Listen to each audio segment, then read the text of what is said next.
Welcome to the next chapter of Mina Star, a near-future epic about humanity's reckoning after the collapse of the insane logic of mutually assured destruction, tracing how the ruins of the nation-state order give rise to the Charter, a new consensus-driven civilization built on the principle that every life is sovereign.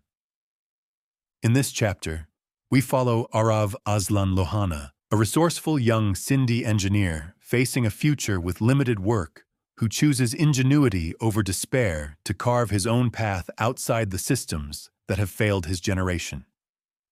His story is about refusing the choices presented to him, learning when obedience is just inertia, and discovering that agency begins the moment someone decides the rules they inherited are not the only ones that exist. Chapter 8. Aktau, Kazakhstan, 2035. Aarav Azlan Lohana was lean, sun-browned, and steady-eyed, and carried himself with the easy certainty of youth. His Muslim father met his Hindu mother in a summer academic program in Dubai, and in sharing their family histories, a passion bloomed like remembering a mother's bread and coffee. So they eloped and stayed with her uncle. During his first summer in Aktau after the move from Dubai, he missed the easy comfort of family and the feeling of being rooted in a community.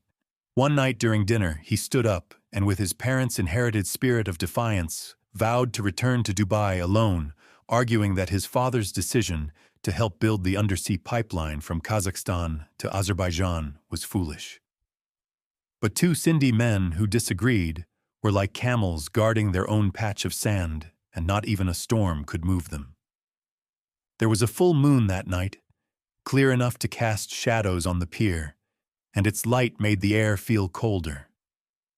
Back then, the sea still touched everything. The air smelled of salt, steel, and hope, and the water reached the foot of the Aktau embankment, where fishing boats drifted between pylons. He stood at the edge, marveling at the cold wind that felt like the sea exhaling, when a boy asked, "What are you doing?" Startled, Aarav slipped toward the water, and Bacon Azamatuli caught his arm. "Be careful," Bacon said. "The water isn't as deep as it once was." Aarav nodded, and in that small moment found the friend who would steady his life for years to come. The change came gradually each year as more water was diverted, until the sea slipped past the horizon. The embankment that once carried life and trade now ended in cracked mud, and the old cranes stood over empty ground. The air tasted of dust and rusted fuel. The port that had once been a hive of activity was now a quiet shell, broken only by the rattle of loose metal in the wind. Aarav walked the same path his father had taken and saw only footprints in powdery silt where waves used to rest. Aarav sat on the edge of a shipping container, a tablet balanced on his knee, his face lit by the amber glow of evening. Bacon, who went by Ben on Discord, climbed up beside him. "Any word back from the yard?" he asked. "They froze all hiring again," Aarav said. "Azerbaijan isn't paying for repairs, and the Kazakh side says the water level's too low to justify maintenance. They'll mothball the gas line by next year." Ben frowned. "So that's it? All that work for nothing?" Aarav shook his head. "Not nothing," he said. "The Russians pushed for it. If the line closes, Kazakhstan has to sell its gas to them for cheap. Russia could have been another Norway, but instead they copied North Korea just to control everyone in their wonderful Ruski Mir." Ben spat into the dirt, not really understanding Aarav. "So no work here, no work in Almaty, and the foreign contracts want years of experience for a starter job." Aarav smiled faintly. "That's why we make our own." Aarav turned the tablet so Ben could see. A single line on the screen showed a tanker name, an off-registry flag, and a draft listing. "Shadow Fleet," Aarav said. "Old tankers running unregistered between Russia and Europe. They need small crews for short runs in the Baltics. They do not ask for licenses, just competence." Ben shook his head and said, "That is smuggling." "It is a job," Aarav replied, smiling. The insurance papers are faked through front companies. So we sign on as crew, then take control without violence. Afterwards, we sell the fuel in a charter port that trades in KFE coin. No one gets hurt, no guns. Finally, we use the profits to join an arcology. Ben stared, then eventually said, "Just to be sure, we are talking about stealing an oil tanker?" Aarav shook his head. "Is it stealing if the cargo is already contraband?" Several months later, Aarav and Ben gathered their closest friends in an abandoned warehouse that still had a single working outlet. A shaft of sunlight came through a hole where a vent had fallen and cut a bright strip across the debris-strewn floor. They were there to discuss the plan to take a Shadow Fleet tanker. But first they needed to agree on the trustless, smart contract mechanism. Ben's short, stocky cousin, Erkan Saparov, asked, "Explain again how this thing works?" Aarav sighed as if he had explained it 100 times. "Simple," he said. "We deploy a smart contract on an Ethereum-compatible chain and set the rules in code. The contract acts as an escrow. When the KFE tokens are deposited and the conditions are met, the contract automatically splits the payment among our wallets.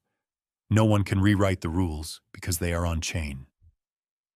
Willowy, haunted Gunai Karabala asked sharply, "And how do we know you aren't stealing the cash?"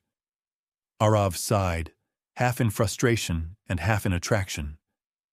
Sidestepping the details about tokens and wrapped assets, he patiently explained the validation method. Before the transaction, we'll all verify that the address matches the smart contract. One of its rules is that each of us must confirm it by signing with a private key. Aarav paused to look each of them in the eye. We all know there's a chance not all of us will survive. The fifth and final member, the giant Arpi Harutyunyan, nodded gravely and said in a high-pitched voice, "We all understand." Aarav projected his screen onto a forgotten whiteboard and hesitated, scanning the group before he spoke. "Ben and Erkan will start first," he said. "You'll work as mechanics and oilers on a Panamax running from Indonesia to the warehouses near the western mouth of the Northwest Passage. Then join a ship bound for Ukyuk Arcology when the ice corridor opens before working your way to the Baltic." Ben and Erkan exchanged a glance and nodded in confirmation. "Gunai and Arpi will move in the opposite direction from Kenya to Somaliland, through the Suez toward the Baltic." Aarav marveled at the thought of Azeri and Armenian working together. "Our buyer is a member of the Nouveau Hanseatic Vibe in Karaliauchius, but he will take title in Gotland." Erkan blurted, "You mean the pirate group?" Aarav's voice tightened. "What does that make us? Anyone is welcome in a charter partner, but being part of the right faction always helps. Once we transfer title, we and our families will have a secure place in any charter partner with enough KFE coin in our wallets to have a future." Arpi looked at Aarav with his piercing but gentle green eyes. "Aarav, what will you do?" Aarav nodded and said, "My wealthy cousin in Dubai enrolled me in a prestigious 6-month merchant marine program in St. Petersburg, where I will be kicked out shamefully. Our buyer's plan is to put out the word that I am desperate and willing to work on a Shadow Fleet tanker." Aarav thought to himself, "I can see the shape of betrayal, but for every betrayal there is an opportunity." Aarav slowly fought for his place on the Primorsk Star for 3 months, before Captain Viktor Karpov trusted him enough to witness a transfer. Most nights he was ordered below with the others when the ship settled and the engines dropped to idle. Everyone knew what was happening, but once the AIS went dark before the oil transfer, danger seemed to take shape and move through the halls. Burly but gentle Ivan kept his hands busy, silently fixing things like the toilet paper dispenser. Sharp-tongued, Tagalog-cursing Jonalyn Cruz faded into the shadows of the aft mess, reading her well-worn Bible. Then, as if a shadow swept across the hull, the ship's rhythm returned. By morning, The air above the aging Aframax's deck smelled of crude oil and fresh paint that hid the oil-spilled stains. Captain Karpov, in a spotless uniform, said it was for their safety. "Few eyes make fewer witnesses," he told Aarav with a tired smile. He was in his late 50s and built like a man who had carried his strength for too long. His face was broad and lined, but his eyes stayed sharp, holding a focus that kept a tight ship with limited resources. His hair was almost white, and his hands were thick and scarred, the nails flattened by years of rope and steel. He walked with a slight roll even on steady ground, his balance tuned to the motion of ships. During the long nights on watch, the captain brought out an old go-board folded from yellowed paper after learning Aarav had some skill. The stones were kept in 2 coffee tins that smelled faintly of rust and salt. "Chess is for intellectuals," he said, "but Go is for the people of the world. You win by building and not by killing." Aarav learned a novel style from his Dubai cousins that the captain found refreshing, and soon their styles mixed to create new techniques. After every close game, the captain grew more talkative. He spoke of his daughter's law school, of the small house he was repairing for retirement with his fierce wife with red hair, of the thought that his life had been one voyage too long. Aarav listened and kept his own truth quiet. His papers named him Mikhail Petrov from Dagestan, a student expelled from the Merchant Marine School in St. Petersburg. The captain liked to repeat, "Thrown out for cheating," he would say, pouring tea. "And like me, you still want to prove yourself.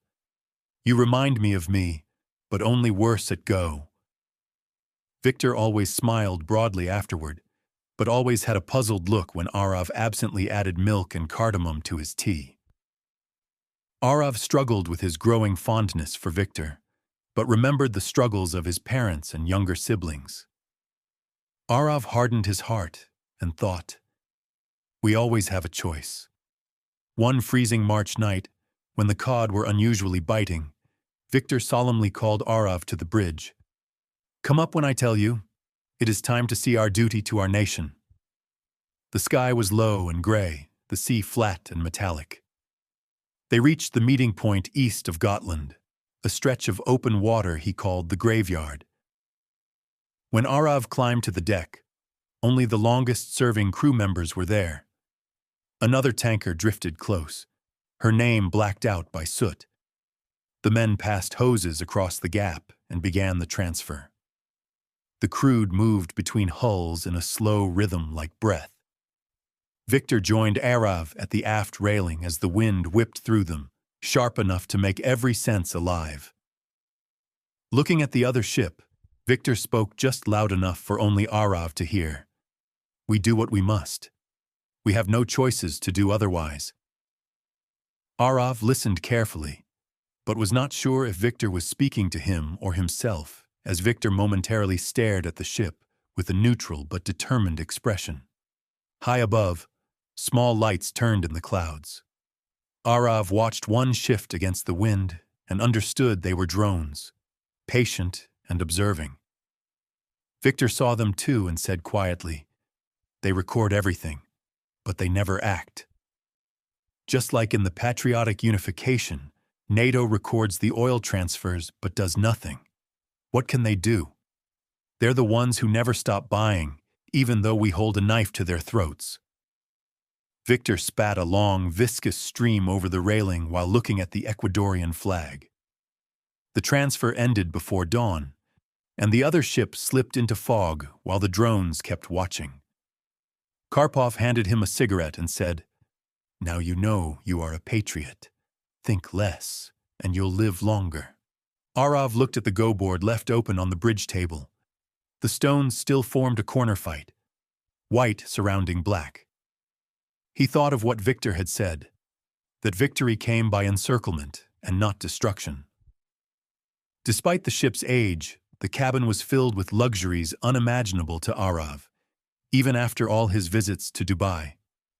He bitterly considered how hard everyone he loved had worked for so little fruit. Aarav wrestled with the angry question: why should a child born in one country have more opportunities than a child born in another?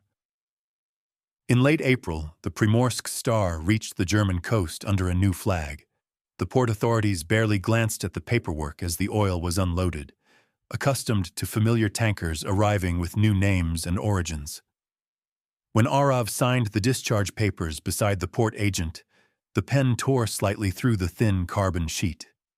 Then he rushed out to the railing by the gangway to catch sight of two new workers climbing aboard, each carrying a small canvas duffel. Ben and his cousin Erkin looked older than they had in Dubai. Years of waiting had drawn the brightness from their faces, and a long scar ran down Erkin's neck. Victor met them at the rail, nodded once, and handed their documents to the purser. "No calls, no messages," he said. "Phones will remain locked until the next port call." The devices went into a metal locker in the radio room, sealed with wire. Aarav showed them to their quarters and spoke quietly while the engines warmed. "Stay silent until we get the signal," he said. "Meanwhile, work like the rest." Ben nodded. Erkin said nothing, only glanced toward the sealed locker where his phone had disappeared. For 3 days they ran north in heavy weather. The crew ate in silence after long days of constant rebuilding of an aging ship. The drone of the engines drowned everything but the clatter of dishes. When they reached open water again, Victor called Aarav to the bridge. "Next stop, Kaliningrad," he said. "2 more hands, then out to Gotland." His tone was neutral, but Aarav saw the question in his eyes. Victor had a sixth sense for danger, and despite their best efforts, their familiarity must have betrayed them. Aarav thought, "The world has given me nothing, but every choice is mine, even if that means seizing a new future." After restocking at Gotland, the port lights burned low on the horizon, faint through a haze of diesel smoke. A small launch came out from the breakwater and drew alongside. 2 figures boarded, Gunai and Arpi, their faces hidden under rain hoods. Aarav met them halfway up the ladder and gave each a barely perceptible nod. Later, a helicopter landed at a pre-cleared location, and Aarav shuddered at the sight of the GRU officer stepping aboard with 3 soldiers behind him. It felt as if a shark had been dropped into a pool of minnows. Victor, Aarav, and the rest of the crew saluted and stood at attention. As Victor and the GRU officer went into the bridge, Victor briefly looked at Aarav with neutral eyes. Gunai whistled softly and said, "Biz bidik." Everyone turned to Aarav, who shook his head, already thinking how to survive this. After several hours, the captain ordered the radio silent and went below. The phones stayed locked away, and the ship seemed to close around them like a vault. Aarav spread a set of papers across his bunk and traced the routes with a pencil stub. Every name, every number, every cargo mark was false. Aarav thought, "I have enough to prove sanctions violations, enough for the whistleblower prize." The plan was in motion, though no one else knew its full shape. In the small cabin, the air smelled of oil and damp metal. He listened to the ship's pulse and thought of the old go-board on the bridge.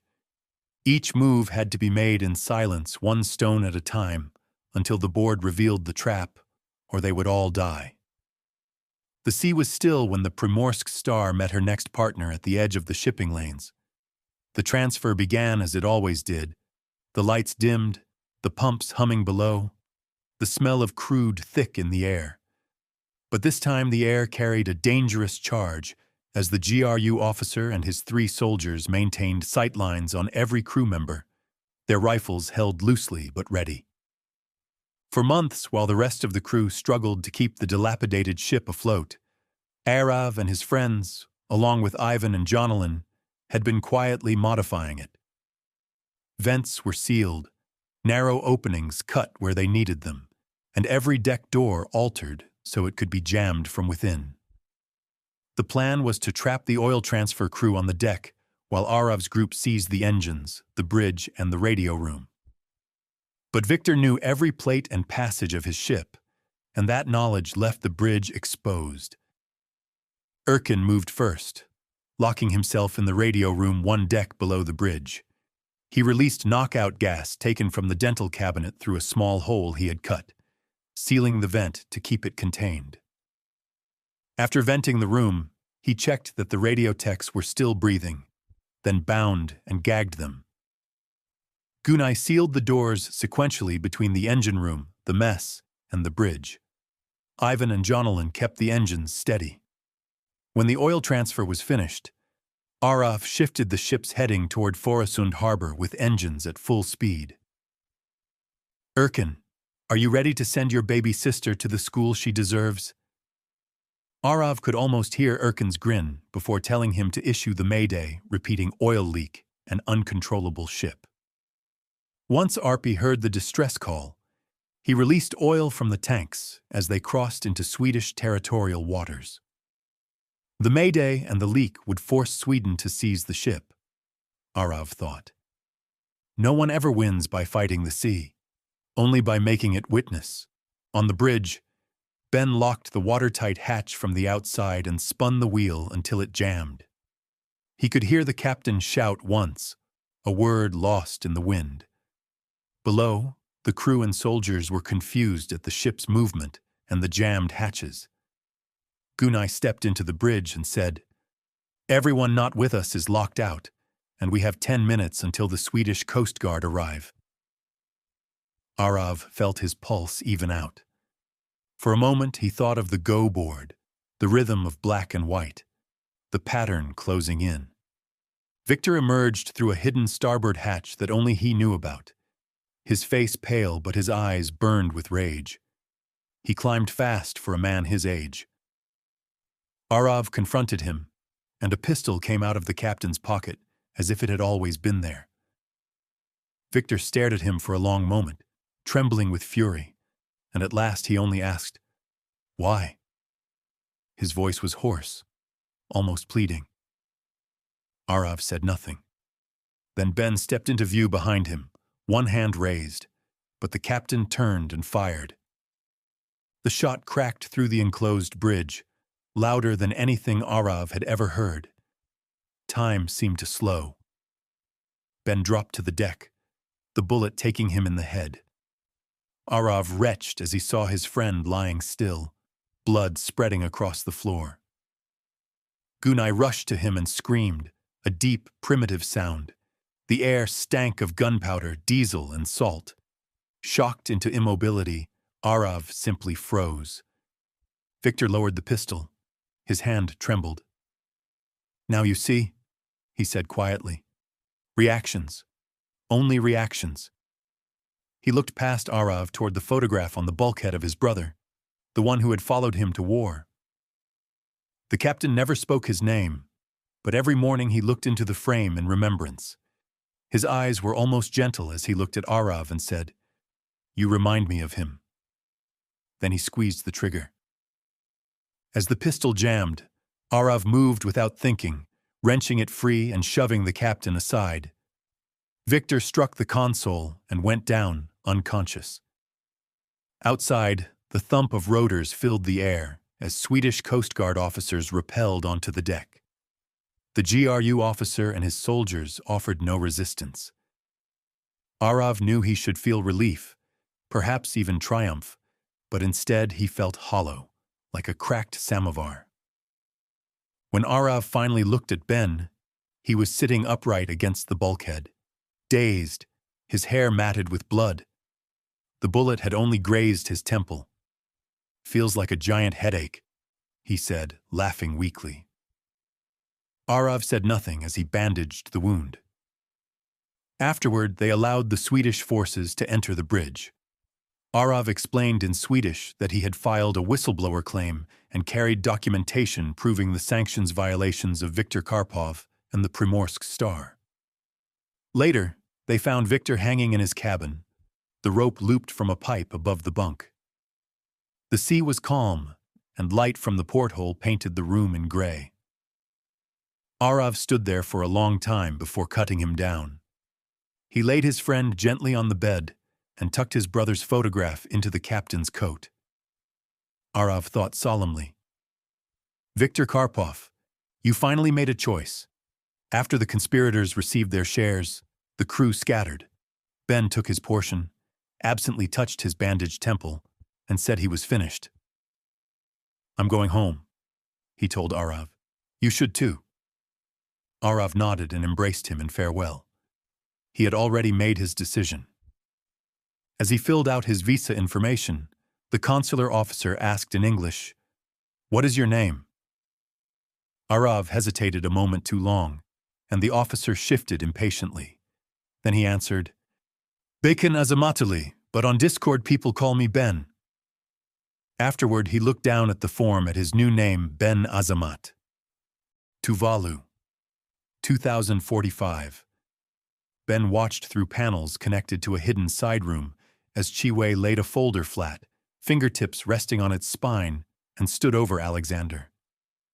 Your liquidity routes were never invisible. You thought your financial obfuscation could hide your trail, but passive stakes in enough banks let us see everything. Remember, we wrote the compliance rules not to be constrained, but for convenience. We signaled interest in expanding our stake, while quietly flagging compliance concerns to trigger a quality of earnings review. Once the auditors came in, every transaction was laid bare. Though she was at Alexander's eye level while he was seated, she seemed to tower over him as if he were 10 again. We both know that when you tell the board this was within your delegation of authority, it will be all truth and also a complete lie. Before I shut this all down, tell me why. Alexander's mouth curved faintly, but not in humor. In this story, am I Cambyses and are you Darius? Ben relaxed as Alexander signaled de-escalation. Ben thought, Chi-Wei, you live another day.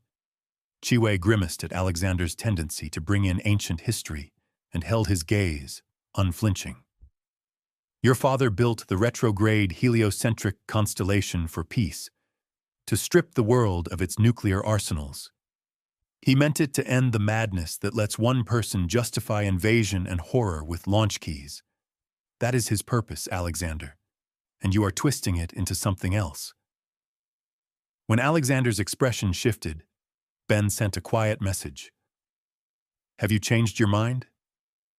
Ben felt annoyance when Alexander shook his head, then touched a panel, and the wall behind him bloomed into orbital tracks, filled with curved red arcs with a highlighted cluster that fell across Beijing, labeled an Lushan cluster. And yet, as a child, he made me swear an oath to finish what he began and to let nothing stop me even if he became the obstacle. Chi-Wei froze as the meaning of the data dawned, then spoke, her voice turning cold. You corrupted it. The first waves targeted the actual weapons, delivery systems, and the means to reproduce them. The goal is to finally end the insanity of mutually assured destruction with only a modest reserve for failures. But this, she gestured toward the Lushan cluster and shuddered. An expanded reserve for politicians, executives, for a rival's critical assets. Needless death was never part of your father's vision. Ben impatiently thought. Alex, how long will you drag this out? Never suffer a rival. Alexander genuinely looked empathetic when he gently asked Chi-Wei, don't you want justice for your father? Nobody expected the brutality of Beijing after the failed invasion, but we should have.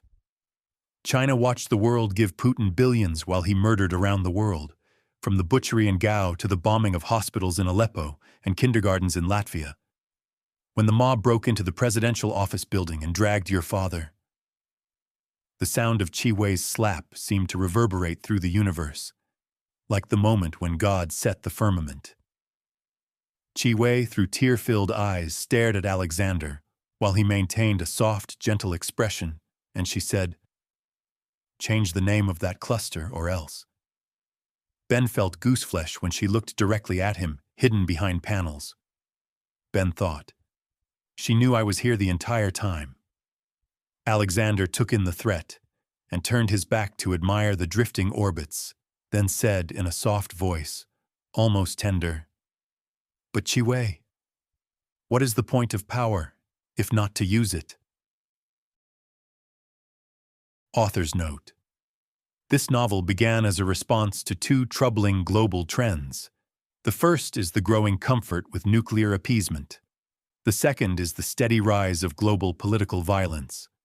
Through this story, I wanted to explore the dangers of both while offering a possible path forward through the idea of the Charter, a political framework built to redefine what a state can be.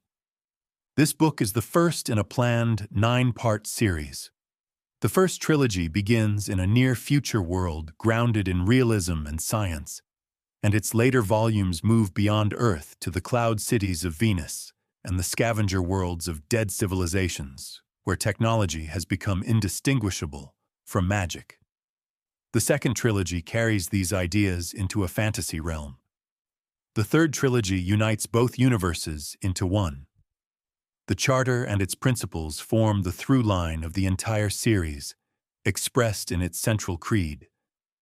Every life is sovereign. If you have listened this far, thank you. Please consider liking or subscribing to help this story and its message reach more people.